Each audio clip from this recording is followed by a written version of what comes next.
میں 1 ماہ پہلے ہی امریکہ سے لوٹا تھا اور یہاں آتے ہی مجھے سب سے پہلے اپنے کاروبار کو سیٹ کرنے کی فکر لگ گئی تھی۔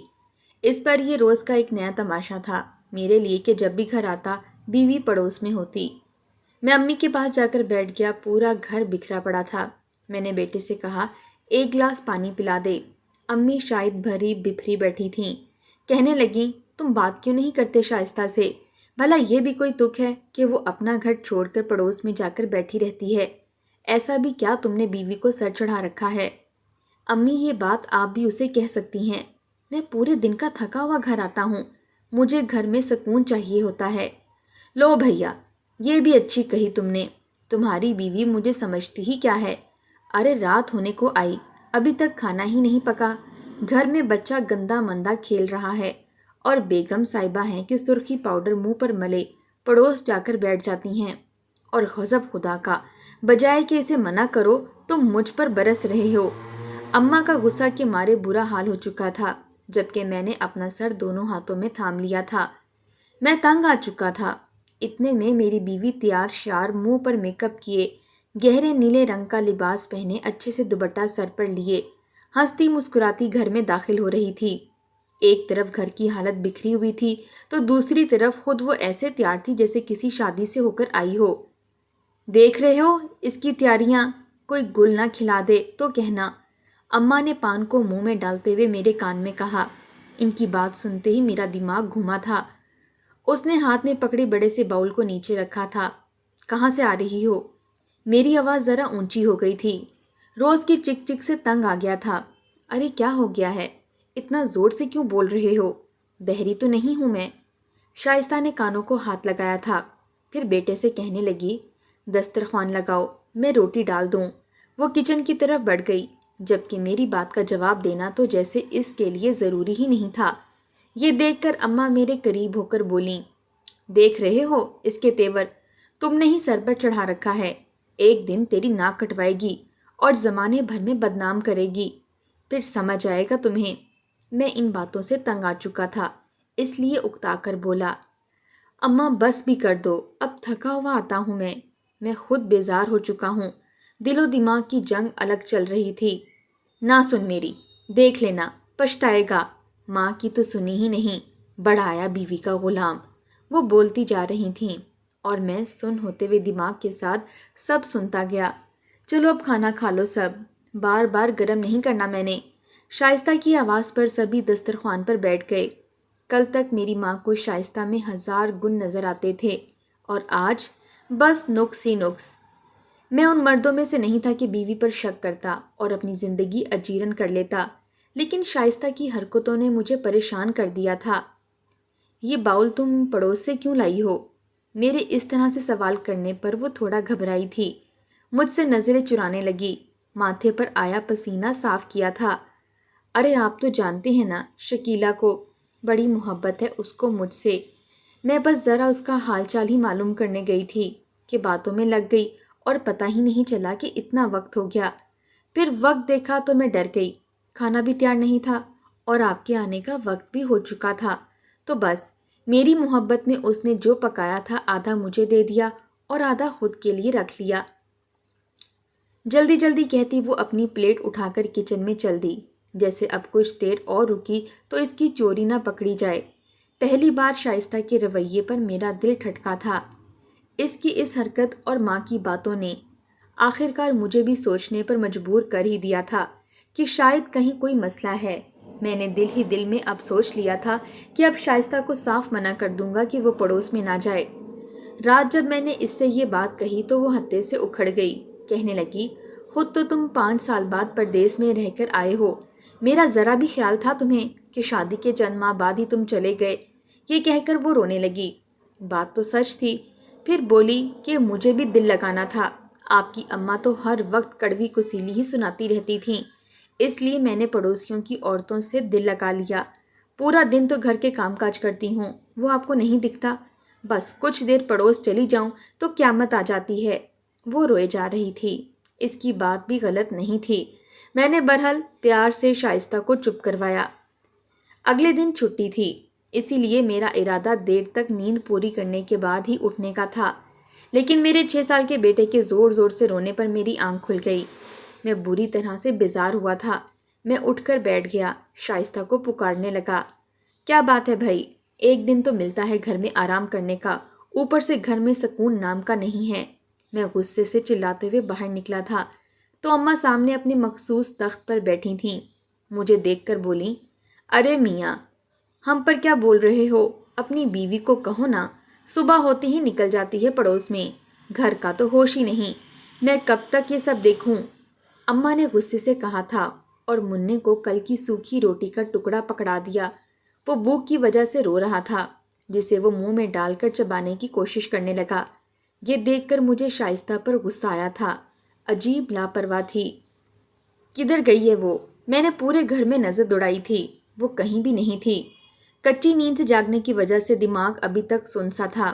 اماں مجھے پر شروع ہو گئیں، بہرا ہے کیا؟ ابھی تو کہا ہے گئی ہے سیر سپاٹے کو۔ جب دیکھو پڑوس میں ہوتی ہے، نہ گھر کا خیال ہے نہ اپنی اولاد کا۔ بچے کا حال دیکھو، بھوک سے رو رو کر گھر کو سر پر اٹھا لیا تھا، لیکن اس عورت کو احساس ہی نہیں ہے۔ پھر اپنے آنسو دوپٹے سے صاف کرتے ہوئے کہنے لگیں، ہائے، کیا سوچا تھا کہ بہو کو لے کر آؤں گی، آرام ملے گا کچھ۔ کتنے ارمانوں سے اسے دلہن بنا کر لائی تھی، لیکن توبہ توبہ، کیا رنگ دکھایا ہے تیرے جانے کے بعد۔ خاور، تجھے کیا بتاؤں؟ اماں پھر سے وہی سب باتیں شروع کر چکی تھیں۔ پہلے تو ان سب باتوں پر میں نے دھیان ہی نہیں دیا تھا، میں اپنے کاروباری مسئلوں میں الجھا رہا، لیکن جیسے جیسے میری مصروفیت میں کمی آتی گئی، اماں کی باتوں نے دماغ میں نئی سوچیں ڈالنا شروع کر دیں۔ ابھی میں کچھ کہتا کہ وہ دروازے سے اندر داخل ہوئی۔ آج وہ کل سے بھی زیادہ تیار تھی۔ میری پسند کا لال رنگ پہنا ہوا تھا، ساتھ ہی ہم رنگ چوڑیاں بھی تھیں۔ ابھی میں یہ سب دیکھ ہی رہا تھا کہ میری نگاہ اس کے ہاتھ میں موجود برتن پر گئی تھی۔ چھوٹے سے پیالے کے اوپر کپڑا تھا۔ اب یہ کیا لائی ہو؟ اس سے پہلے کہ وہ کچن میں جاتی، میں نے اس سے بیچ راستے میں کھڑے ہو کر سوال کیا۔ اف، ایک تو آپ جب دیکھو سوال ہی سوال کرتے رہتے ہیں۔ وہ تھوڑا جھنجھلائی تھی۔ چینی لینے گئی تھی۔ صبح تو آپ بڑے مزے سے سو رہے تھے، آپ کو جگاتی تو آپ نے غصہ کرنا تھا، اسی لیے سوچا کہ یہیں پڑوس سے مانگ لیتی ہوں۔ بہو، 1 گھنٹے سے چینی ہی لے رہی تھی تم؟ اماں نے تیوری چڑھا کر سوال کیا۔ اماں کے سوال کرنے پر میری سوالیہ نگاہیں بھی اس کی جانب اٹھی تھیں۔ اس کی نظریں جیسے ہی میری نظروں سے ملی تھیں کہ وہ فوراً سے گھبرا گئی۔ پھر میری ماں سے بولی، اماں، آپ کو تو بس بات چاہیے ہوتی ہے مجھے سنانے کے لیے، آپ ہی کو تو جلدی چائے چاہیے ہوتی ہے، وہ بھی وقت پر۔ اگر ذرا سی بھی دیر ہو جائے تو آپ نے مجھے باتیں سنانی تھیں۔ ایک تو جتنا بھی کر لو بس کم ہی ہے۔ وہ زور زور سے کہتی کچن میں چلی گئی۔ دیکھ لیا کیسے بات کرتی ہے، ذرا دھیان دے۔ اماں تو کہتے ہوئے کمرے کی طرف چل دیں، جبکہ اس کا اس طرح نظریں پھیرنا مجھے شک میں ڈال گیا تھا۔ آخر ایسا پڑوس میں کیا تھا جو وہ روز روز جا رہی تھی؟ ابھی میں یہ سب سوچ ہی رہا تھا کہ میرے موبائل کی بجتی گھنٹی نے میری توجہ اپنی جانب کر لی۔ میرے ملازم کا فون تھا۔ میں باتوں میں مشغول ہو گیا۔ آج چھٹی تھی تو ناشتے میں اس نے آلو کے پراٹھے بنائے تھے اور دسترخوان پر لگا دیے، اور پھر بیٹے سے کہنے لگی، ارے منا، جا ذرا برابر میں یہ پراٹھے دیا۔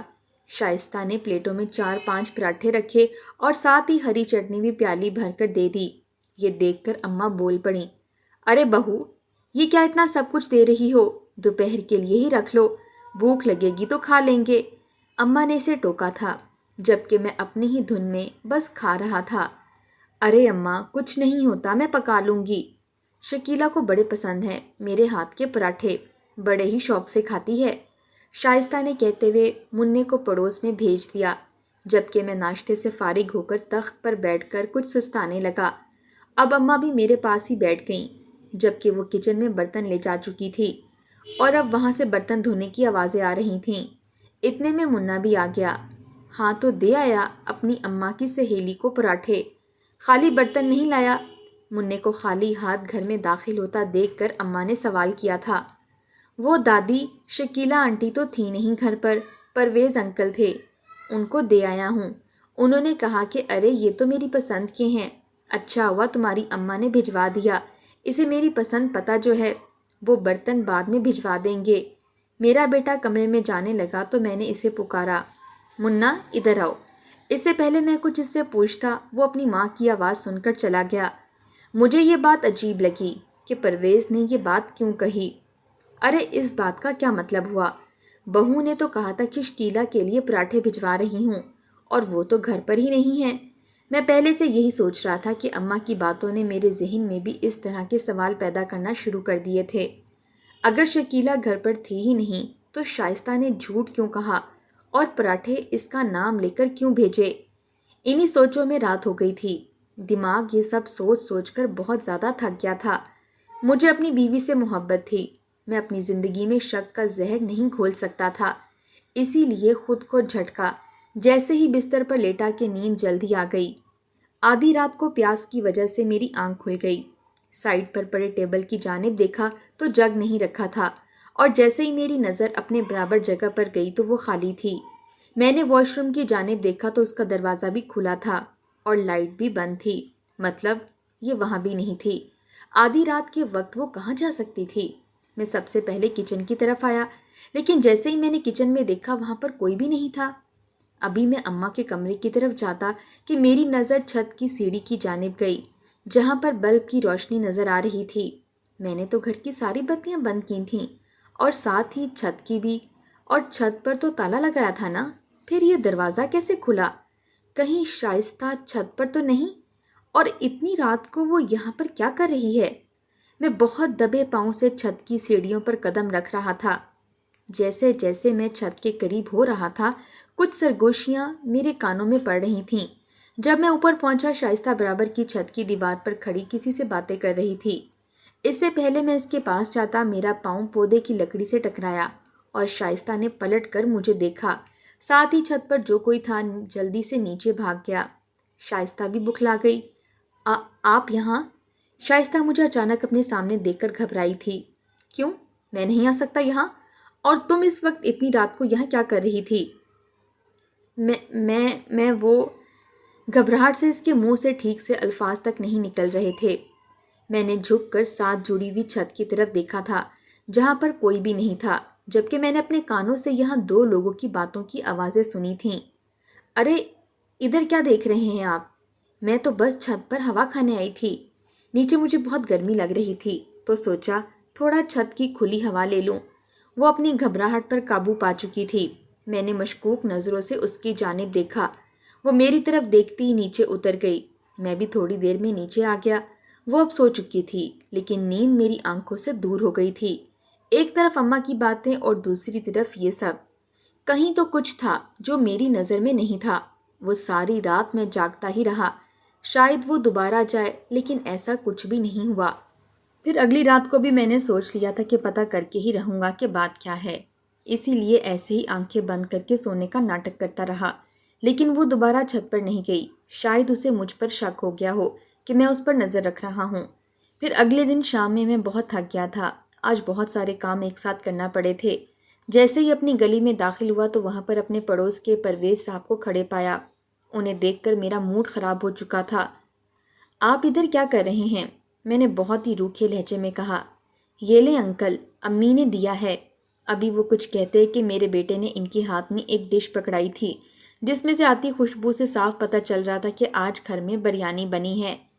شکریہ کہنا اپنی امی کو، وہ مسکرا کر کہتے ہوئے میری جانب پلٹے تھے۔ بہت اچھا کھانا بناتی ہے آپ کی بیوی۔ سچ میں اس دن کیا پراٹھے بنے تھے، مزہ آ گیا تھا۔ اور یہ بریانی، اس کی خوشبو ہی دیکھ لیں کتنی لاجواب ہے۔ ان کی تعریف پر میرے دل میں آگ لگی تھی۔ میں نے غصے بھری نظر ان پر ڈالی تھی۔ آج میرے صبر کا پیمانہ جیسے لبریز ہوا تھا۔ ان باتوں نے میرے اندر موجود شک کو مزید بڑھایا تھا۔ میں بہت ہی غصے میں گھر میں داخل ہوا تھا کہ آج تو سب حساب برابر کر کے رہوں گا، لیکن گھر میں کچھ مہمان آئے ہوئے تھے اماں کی طرف سے۔ ان کے سامنے میں نے اپنے اندر کے غصے کو قابو کیا تھا۔ چہرے پر زبردستی مسکراہٹ سجا کر میں ان سب سے ملا تھا۔ آج میں نے مہینے کا خرچ بھی نکالا تھا۔ یہ لو۔ وہ جیسے ہی کمرے میں داخل ہوئی تھی میں نے مہینے بھر کا خرچہ اسے دیا تھا۔ ارے اس بار آپ نے پچھلی بار سے زیادہ دیے ہیں، وہ حساب کر رہی تھی اور گنتے ہوئے حیران ہو کر سوال کیا۔ ہاں اس بار کام اچھا ہوا ہے۔ میرا لہجہ تھوڑا اکھڑا ہوا تھا۔ وہ محسوس تو کر گئی لیکن کہا کچھ نہیں۔ کچھ دیر تک اس کی نظروں کو میں اپنے چہرے پر محسوس کرتا رہا، لیکن ایک بار پھر اس کی جانب نہیں دیکھا۔ میرے اندر شک نے اپنے پنجے پوری طرح سے گاڑنے شروع کر دیے تھے۔ میں جلدی ہی سونے کے لیے لیٹ گیا۔ آج نہ ہی میں نے اس سے پورے دن کی باتیں کی اور نہ ہی اس کی باتیں سنی تھیں۔ میری محبت پر شک حاوی ہو چکا تھا۔ اگلی صبح وہ گھر میں ہی تھی، یا تو مجھے دکھانے کے لیے تھی یا ایسے ہی۔ میری نظر اس کی ہر حرکت پر تھی۔ ارے او خاور سن! ابھی میں اسے کچن میں جاتے ہوئے دیکھ ہی رہا تھا کہ اماں کی آواز سن کر ان کی جانب متوجہ ہوا تھا۔ وہ میرا ہاتھ پکڑ کر اپنے کمرے میں لے گئی تھیں۔ یہ بتا، تو نے بہو کو کچھ پیسے دیے ہیں کیا؟ وہ بڑے رازدارانہ انداز میں مجھ سے پوچھ رہی تھیں۔ ہاں، وہ گھر کے خرچ کے دیے ہیں۔ کیوں؟ کچھ ہوا ہے کیا؟ میرے اندر وسوسے ابھرنے لگے۔ ارے وہ فرخندہ ہے نا، جو ہمارے گھر کے سامنے رہتی ہے، ابھی تیرے کمرے سے نکلنے سے کچھ دیر پہلے ہی آئی تھی۔ کہہ رہی تھی کہ اماں، لگتا ہے تم تو بڑی امیر ہو گئی ہو، جو بہو اس طرح سے پیسے لٹا رہی ہے۔ ایسا کیوں کہا اس نے؟ میں حیران ہوا تھا۔ ارے میں نے بھی یہی سوال کیا۔ کہنے لگی، اماں، تمہاری بہو کو دیکھا میں نے برابر میں پرویز بھائی کے گھر جاتے ہوئے۔ اس کے ہاتھ میں کچھ نیلے نوٹ تھے، جنہیں وہ چھپا چھپا کر ادھر ادھر دیکھتی ہوئی لے جا رہی تھی۔ پھر جب وہ ان کے گھر سے نکلی تو اس کے ہاتھ خالی تھے۔ اماں نے بڑے آرام سے ساری بات مجھے بتائی تھی۔ میرا تو دماغ غصے کے مارے ابل گیا تھا۔ میں تو کہتی ہوں ذرا چیک تو کر، کتنے پیسے دے کر آئی ہے۔ اماں کے سوال کرنے پر میں نے بھی کمرے کی جانب اپنے قدم بڑھا دیے۔ مجھے پتا تھا کہ وہ اپنے کپڑوں کے نیچے لفافے کے اندر گھر کے خرچ کے پیسے رکھتی تھی۔ میں نے وہ لفافہ نکالا تھا اور پیسے گننے لگا۔ جیسے جیسے میں گنتا گیا میرا دماغ گھومتا گیا۔ پورے 5,000 کم تھے، مطلب وہ ایسے ہی میری محنت کی کمائی کو لٹا رہی تھی۔ شائستہ! میں نے غصے میں زور سے اسے آواز دی تھی اور پیسے لے کر باہر نکلا۔ وہ کچن سے نکلی تھی۔ اس میں سے 5,000 کہاں ہیں؟ کیا لیا تم نے؟ میرے سوال پر اس کے چہرے کا رنگ اڑ گیا تھا۔ وہ میں سچ بتاؤ، کہاں لٹا کر آئی ہو میری محنت کی کمائی کو؟ اب کی بار میں زور سے دھاڑا تھا۔ میرے اتنے زور سے چلانے پر اس کی آنکھوں سے آنسو بہنے لگے تھے، لیکن اس وقت مجھے کسی بھی بات کی کوئی پرواہ نہیں تھی۔ کیا پوچھ رہا ہوں؟ بتاؤ مجھے۔ کب سے سب دیکھ رہا ہوں، لیکن چپ تھا۔ آج تو پانی سر سے اوپر چلا گیا ہے میرے۔ آپ اس طرح کیوں کہہ رہے ہیں؟ وہ تڑپ گئی تھی میری باتیں سن کر۔ تو کیا کہوں؟ چھت پر اس دن اکیلی گئی تھی اور میں نے خود اپنے کانوں سے سنا تھا۔ وہاں پر کوئی اور بھی تھا، لیکن تم نے جھوٹ کہا مجھ سے۔ کیا ہے یہ سب؟ میرے صبر کا پیمانہ لبریز ہو گیا تھا۔ آج دل کی ساری بھڑاس نکال دی تھی۔ میری باتیں سن کر اس نے اپنے آنسو صاف کیے تھے اور میرا ہاتھ پکڑا تھا۔ ادھر آئیں، چلیں میرے ساتھ۔ اس نے اپنے ہاتھ میں ایک پلیٹ لی اور میرے ساتھ چل دی۔ میں بھی اب سب سوالوں کے جواب چاہتا تھا، اسی لیے اس کے ساتھ چل دیا۔ وہ مجھے 2 گھر چھوڑ کر ایک پرانے سے گھر لے آئی، جہاں دروازہ بس نام کا ہی تھا۔ پرانے خراب سے پردے کی مدد سے اسے دروازے کی شکل دی گئی تھی۔ چلو اندر۔ باہر سے زیادہ حالت اندر کی خراب تھی۔ جگہ جگہ سے گھر خراب ہو چکا تھا۔ کچن کے نام پر صحن میں ہی کچھ برتن اور سامان رکھا ہوا تھا اور ساتھ ہی لکڑیاں رکھی ہوئی تھیں۔ وہیں پر 2 بچے اپنے ہاتھوں میں کھلونوں کی جگہ پتھروں سے کھیل رہے تھے۔ ان کے کپڑے دیکھ کر مجھے پتا چل گیا تھا کہ یہ کس کے کپڑے ہیں۔ وہ میرے بیٹے کے تھے۔ جیسے ان کی نظر ہم پر گئی، شائستہ کے ہاتھ میں پلیٹ دیکھ کر ان کے چہرے چمکے تھے۔ وہ جلدی سے آگے بڑھے تھے اور فوراً سے پلٹ کر اندر موجود چاول کھانا شروع کر چکے تھے، جیسے کب سے بھوکے ہوں۔ ایک کے بعد ایک نوالا منہ میں ڈال رہے تھے۔ سوچو ذرا، ان کی جگہ اگر ہمارا بیٹا ہو تو۔ شائستہ کی آواز نے مجھے اندر سے ہلا دیا تھا۔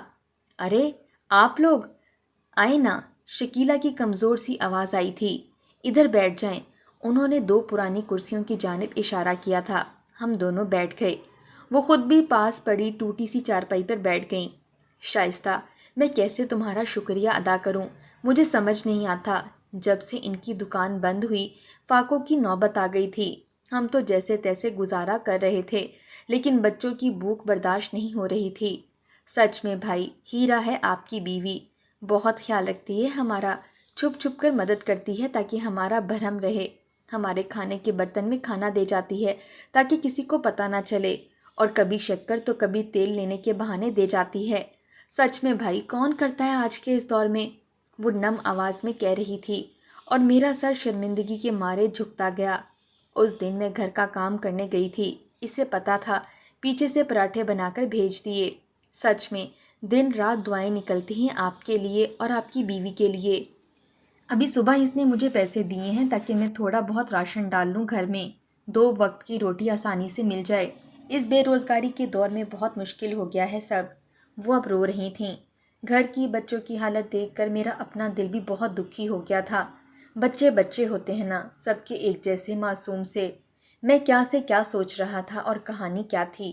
میں خود کو بہت پستی میں محسوس کر رہا تھا جو اپنی بیوی پر شک کر بیٹھا۔ ہم دونوں ہی اب گھر سے نکل چکے تھے۔ میں یہ سب کسی کو بھی نہیں بتانا چاہتی تھی۔ میں کسی کا بھرم نہیں توڑنا چاہتی تھی۔ ہم اپنے گھروں میں پیٹ بھر کر کھانا کھائیں، ہمارے بچے اچھے سے اچھا کپڑا پہنیں، اور وہیں ہمارے پڑوس میں کوئی بھوک سے تڑپ رہا ہو اور ہمارے فریج بھرے رہیں کل کے لیے۔ کیوں خاور، ہم کیوں زیادہ پکا کر کچھ حصہ نہیں نکال سکتے؟ اپنی کچھ ضروریات کو کم کر کے کسی کے گھر کا چولہا نہیں جلا سکتے؟ اس کے سوالوں نے میرے اندر ہلچل کر دی تھی۔ وہ ٹھیک کہہ رہی تھی۔ ہم کیوں اتنے بے خبر ہوتے ہیں؟ کیوں کسی کی آنکھوں میں خشک آنسو نہیں آتے؟ کیوں کسی بچے کی بھوک ہمیں محسوس نہیں ہوتی؟ کیوں ہم صرف اپنا پیٹ بھرا دیکھنا چاہتے ہیں؟ تم نے یہ سب پہلے کیوں نہیں بتایا اور اتنا چھپ کر کیوں کر رہی تھی؟ اماں کی وجہ سے، وہ نہیں کرنے دیتی تھیں، اسی لیے پھر یہ سب چھپ کر کرنا پڑا۔ چھت پر بھی بچا ہوا کھانا دینے گئی تھی تاکہ وہ لوگ بھوکے نہ رہیں۔ آج مجھے اس پر فخر محسوس ہو رہا تھا۔ گھر جا کے مجھے اپنی ہی نہیں اماں کی سوچ بھی بدلنی تھی۔ زیادہ نہ سہی، جتنی کوشش کر سکتے ہیں اتنی تو کریں، اللہ کوشش کرنے والوں کا ساتھ دیتا ہے۔ میں نے شائستہ سے معافی مانگ لی تھی اور ساتھ ہی خاور کی دکان کا بھی بندوبست کر دیا تھا۔ تھوڑی کوشش سے ان کے گھر بھی چولہا چلنے لگا تھا، اور ان کی دعائیں ہی تھیں جو مجھے ترقی مل رہی تھی۔ بس ساتھ ساتھ دوسروں کا بھی خیال رکھا کریں، کچھ نہ سہی دعاؤں جیسا قیمتی خزانہ ملے گا جو بہت ہی نایاب ہے۔